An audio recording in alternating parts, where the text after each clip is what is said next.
The first rays of dawn on November 20th, 1979, painted the sky over Mecca, Saudi Arabia, with a serene glow. It was the start of the holy month of Muharram, and the Grand Mosque, Islam's holiest site, teemed with thousands of worshippers. As the faithful knelt in prayer, a chilling scene unfolded.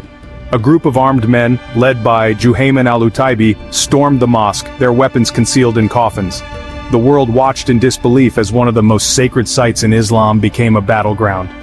The siege of the Grand Mosque in Mecca sent shockwaves across the globe. It was a brazen attack on the heart of the Muslim world, a place of pilgrimage and peace transformed into a scene of violence and fear. The attackers, disaffected Saudi militants, were united by their disillusionment with the Saudi royal family. Their leader, Juhayman al-Utaibi, was a former member of the Saudi National Guard, a charismatic preacher. The militants' strategy was as audacious as it was shocking. They seized control of the mosque's minarets, providing a clear line of fire over the vast courtyard below. Hostages, trapped within the mosque's walls, became pawns in a dangerous game. News of the siege spread like wildfire, plunging the Muslim world into a state of anxiety and fear. Leaders from across the globe condemned the attack, urging a swift and peaceful resolution to the crisis. The siege of the Grand Mosque was not just a physical attack, it was a symbolic assault on the very heart of Islam. The audacity of the militants, their willingness to desecrate a site so revered by millions, sent a chill down the spines of Muslims worldwide. The world held its breath, watching and waiting as the drama in Mecca unfolded, uncertain of the outcome but keenly aware that the stakes could not be higher. Juhayman al-Utaibi, the mastermind behind the siege, was no stranger to controversy. Born into a respected tribe with ties to the Saudi royal family, al-Utaibi's path diverged sharply from the established order. He became increasingly critical of the House of Saud, accusing them of abandoning the true tenets of Islam. His message resonated with those marginalized by the country's rapid modernization and the influx of foreign workers. Al-Utaibi's ideology was deeply rooted in Wahhabism, a strict interpretation of Islam. He believed the Saudi religious establishment had strayed, aligning too closely with the ruling family. He preached a return to fundamental Islam, advocating for stricter adherence to Islamic law. Central to his beliefs was the Mahdi, a messianic figure prophesied to appear at the end of times. Al-Utaibi believed the Saudi royal family were obstacles to the Mahdi's arrival. He saw the seizure of the Grand Mosque as necessary to purify Islam's holiest site. Al-Utaibi's message found fertile ground among those disillusioned with the status quo. His followers, united by his vision, were willing to risk everything for a purer Islamic society. They took up arms against their own government, risking everything for this utopian ideal. The situation inside the Grand Mosque remained tense as the militants, now numbering in the hundreds, consolidated their control. They declared that Muhammad Abdullah al-Qahtani, al-Utaibi's brother-in-law, was the Mahdi, the long-awaited savior whose arrival would usher in a new era of Islamic purity and justice. This declaration, broadcast through the mosque's loudspeakers, sent shockwaves through the Muslim world. The Saudi government found itself in an unprecedented predicament. The Grand Mosque, a symbol of Islam and a source of immense national pride, was being held hostage by armed militants claiming divine intervention. The presence of the Mahdi, a figure revered by Muslims, added a complex theological dimension to the crisis. The government was acutely aware that any action taken to retake the mosque by force could be misconstrued as an attack on Islam itself, potentially igniting a firestorm of outrage across the Muslim world. The initial response from the Saudi authorities was cautious and measured.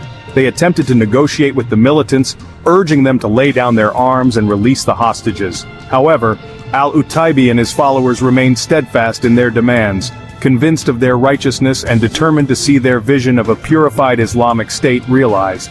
The standoff continued, with the world watching anxiously as the crisis in Mecca showed no signs of abating. The declaration of the Mahdi's arrival had a profound impact on Saudi society. While some dismissed it as the ramblings of a madman, others were swayed by Al-Utaibi's charisma and message. The siege became a catalyst for introspection, forcing many Saudis to confront uncomfortable questions about their country's identity, the role of religion in public life, and the legitimacy of the ruling family. Section 4. A Kingdom's Response: Stalemate and Uncertainty. The Saudi leadership, caught off guard by the audacity and scale of the attack, struggled to formulate a cohesive response. The gravity of the situation was compounded by the fact that several key figures, including Crown Prince Fahd and Prince Abdullah, were abroad.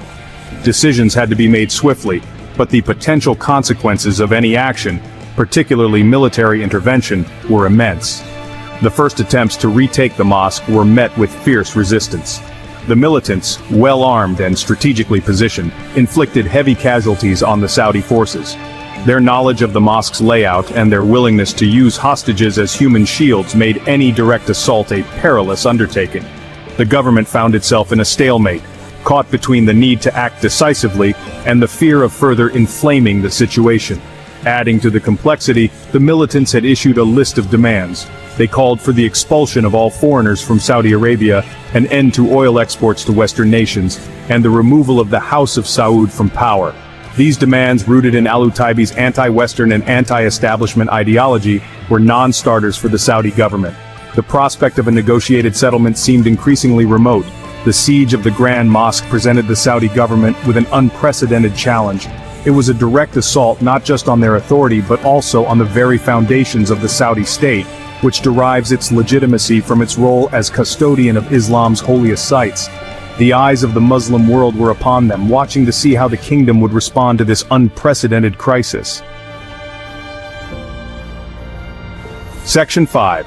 Whispers of Intervention, a Controversial Alliance. As days turned into nights, the situation in Mecca remained deadlocked. The Saudi government, desperate for a solution that would preserve lives and end the crisis without further bloodshed, found themselves facing an agonizing dilemma. The sanctity of the Grand Mosque precluded any large-scale military operation, yet the militants seemed unyielding in their demands. It was then that the Saudi leadership made a controversial decision: they would seek outside help.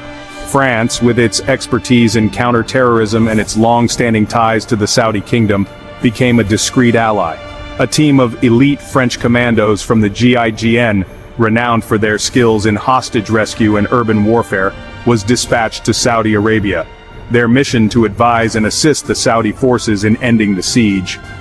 The involvement of non-Muslim forces in the operation was a closely guarded secret, known only to a select few within the Saudi and French governments. The sensitivity surrounding the presence of foreign troops in Islam's holiest city cannot be overstated. Any public knowledge of their involvement could have been disastrous, potentially fueling accusations of Western interference in Islamic affairs and sparking outrage across the Muslim world. The French commandos, working alongside their Saudi counterparts, devised a plan to retake the mosque with minimal casualties. Their strategy involved the use of non-lethal gas to incapacitate the militants, followed by a swift and decisive assault by Saudi special forces. It was a risky plan, fraught with potential complications, but it offered the best hope of ending the siege without causing further damage to the Grand Mosque or endangering the lives of the remaining hostages. Section 6. The siege ends. Victory and loss in the Holy City. After 2 agonizing weeks, the siege of the Grand Mosque reached its dramatic climax. On December 4, 1979, Saudi forces, aided by the French commandos, launched their operation to retake the mosque. The plan, though meticulously crafted, was not without its challenges. The militants, despite being weakened by the gas attack, fought back with a desperate ferocity, determined to defend their sanctuary to the death. The battle raged within the mosque's hallowed halls, the sound of gunfire and explosions shattering the sacred silence. Saudi soldiers, their faces grim with determination, fought their way through the labyrinthine corridors inch by inch, room by room. The militants, their numbers dwindling, fought with the zeal of fanatics, their belief in their cause unshaken. Finally, after days of intense fighting, the last pockets of resistance were overcome.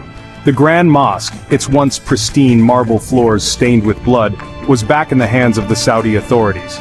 The siege, which had gripped the world's attention for a fortnight, had come to a bloody end.